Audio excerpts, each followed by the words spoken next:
اور ایک اور 4 اشخاص کی کہانی سنو.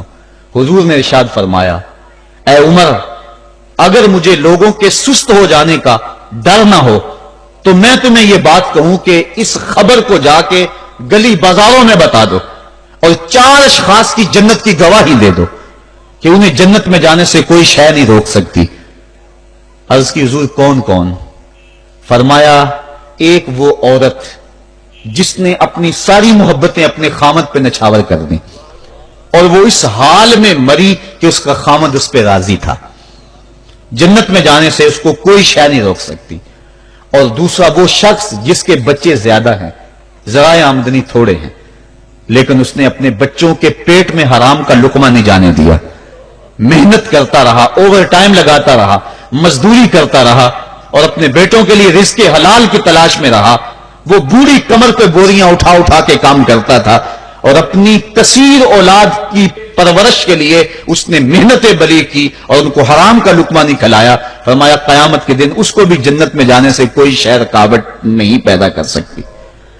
اور تیسرا حضور نے فرمایا وہ شخص کہ جو اپنے والدین کے ساتھ حسن سلوک کرے اور اس کے والدین اس پہ خوش ہوں, اس پہ راضی ہو جائیں. اور چوتھا وہ شخص کہ جس نے ایسی سچی توبہ کی کہ گناہوں کی طرف پلٹنا اس کے لیے اتنا مشکل تھا جس طرح جانور کے تھن سے نکلا ہوا دودھ واپس نہیں جا سکتا, وہ گناہوں کی دنیا میں دوبارہ نہیں جا سکتا. تو یہ فرمایا یہ 4 شخص ایسے ہیں عمر اگر اس بات کا ڈر نہ ہو کہ لوگ سست پڑ جائیں گے تو ان 4 اشخاص کے بارے میں شہادت دے دو کہ یہ دنیا پہ چلتے پھرتے جنتی. تو ماں باپ کی خدمت کرنے والا, ماں باپ کو راضی رکھنے والا یقیناً اللہ کی نعمتوں کا حقدار ہے. وہ بدبخت ہیں بیٹے جو ماں باپ کو راضی نہیں رکھتے.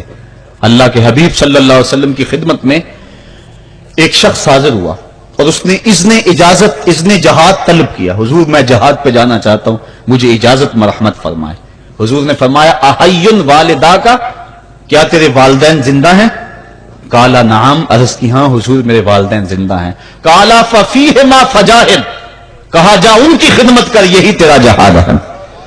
ماں باپ کو بلکتا ہوا چھوڑ جائے آپ جہاد پہ چلا جائے, ماں فالج میں گری ہوئی ہے اور بیٹا تبلیغی گشت پہ چلا جائے, باپ تڑپ رہا ہے اور بیٹا پیر کی چوکھٹ پہ جھاڑو دیتا پھرے, اللہ راضی نہیں ہوگا. میں سچ کہتا ہوں اپنے بھی خفا مجھ سے ہیں بیگانے بھی ناخوش کہ میں زہر حلاحل کو کبھی کہہ نہ سکا کند.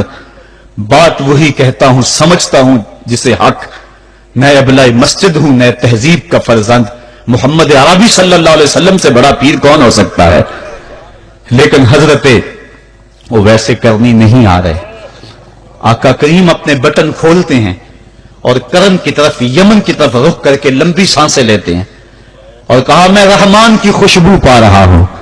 ایک دن صحابہ نے پوچھا بندہ نواز جس کے لیے تڑپتے ہو, جس کی ٹھنڈی ہوائیں آپ کو آ رہی ہیں, وہ آپ کا بڑا پیار کرنے والا ہے. کہا ہاں میرے سے بڑی محبت کرتا ہے.